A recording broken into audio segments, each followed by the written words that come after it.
નમસ્કાર સજ્જનો, સ્વાગત છે આપનું।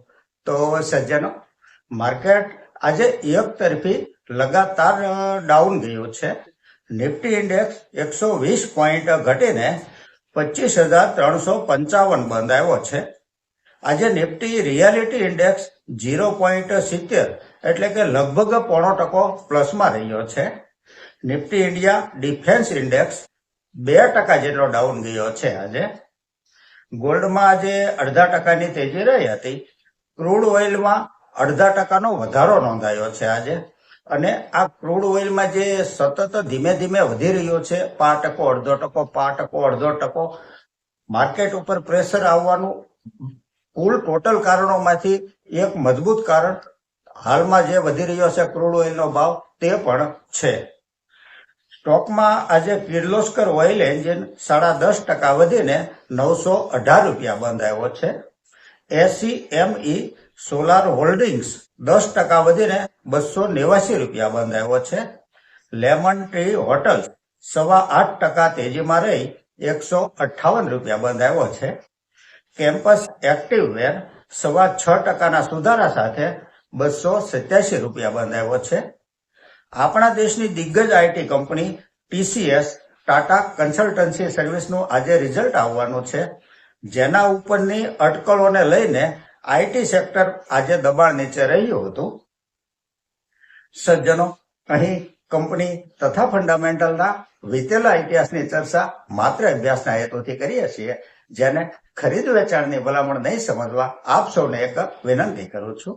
આજની ચર્ચાની સૌથી પહેલી કંપની છે KSB લિમિટેડ।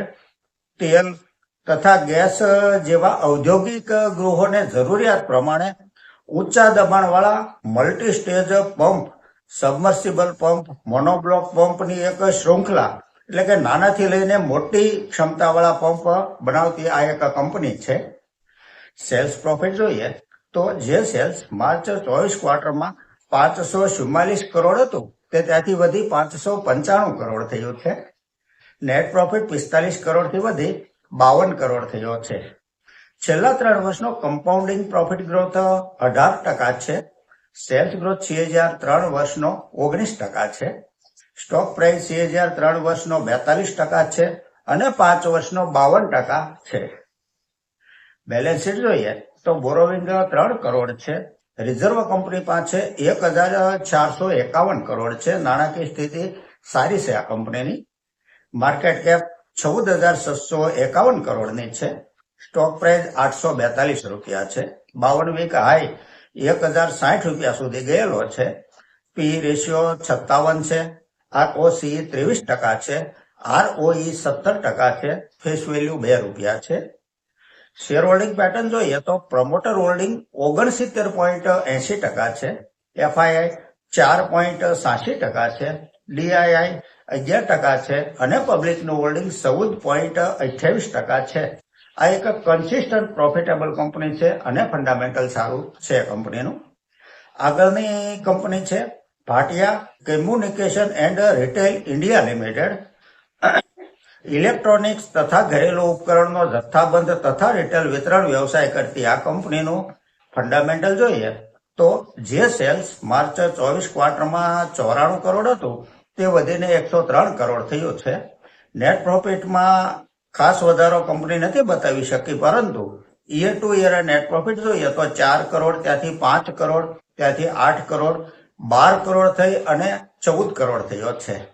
છેલ્લા 3 વર્ષનો કમ્પાઉન્ડિંગ પ્રોફિટ ગ્રોથ 38% છે। સેલ્સ ગ્રોથ CAGR 3 વર્ષનો 26% છે। બેલેન્સ શીટ જોઈએ તો બોરોવિંગ 8 કરોડ છે। રિઝર્વ કંપની પાસે 76 કરોડ છે। માર્કેટ કેપ 295 કરોડની છે। આ એક માઇક્રોકેપ કંપની છે। સ્ટોક પ્રાઇસ 23 રૂપિયા 60 પૈસા છે। શેર હોલ્ડિંગ પેટર્ન જોઈએ તો પ્રમોટર હોલ્ડિંગ 73.88% છે। પબ્લિકનું હોલ્ડિંગ 26.04% છે। આ એક પ્રોફિટેબલ કંપની છે।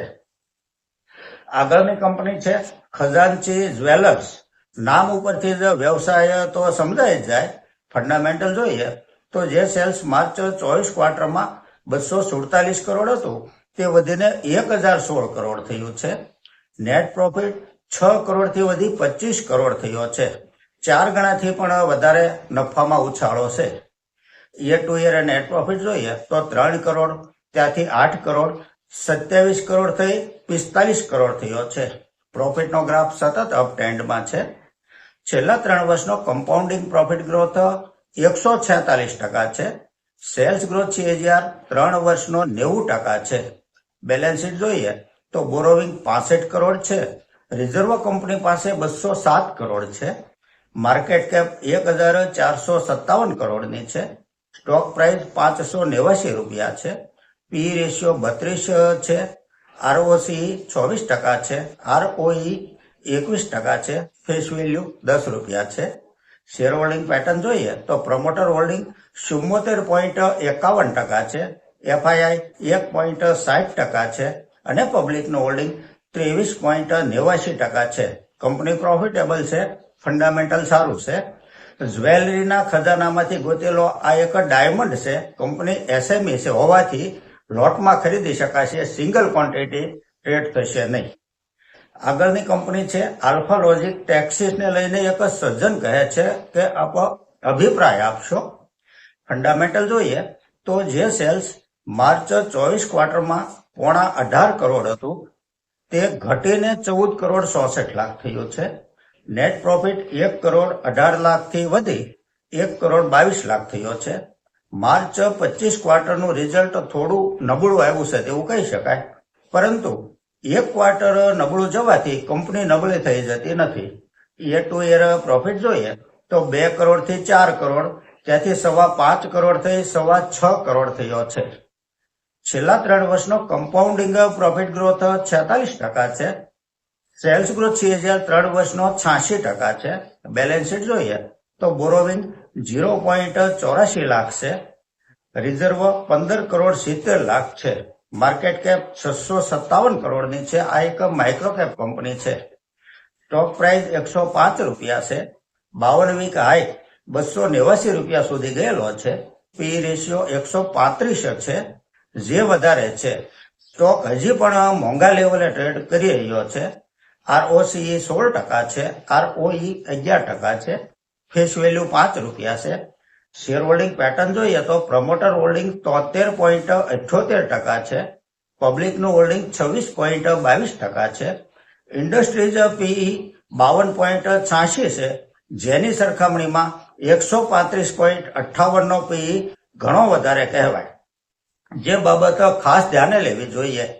જો જૂન 25 ક્વાર્ટરનું રિઝલ્ટ સારું આવી જાય તો પી રેશિયો એડજસ્ટ થઈ જાય, માટે રાહ જોવી વધારે સારી ગણાય. આગળ એક સજ્જન સેગિલિટી ઇન્ડિયા બાબતે ચર્ચા કરવા કહે છે. આ કંપનીમાં આંકડાકીય પહેલી નજરે બધું બરાબર લાગે છે, પરંતુ 100% માલ 100% પ્રમોટરોએ પ્લેઝિંગ કરેલો હોવાથી ફંડામેન્ટલ સારું ન કહી શકાય. જોખમ ગણીને ચાલવું જોઈએ. તો સજ્જનો, આ સાથે આજની આ ચર્ચા અહીં પૂરી કરીએ છીએ. જો આપને ચર્ચા પસંદ આવી હોય તો લાઈક અને સબસ્ક્રાઇબ કરવા વિનંતી કરું છું. નમસ્કાર.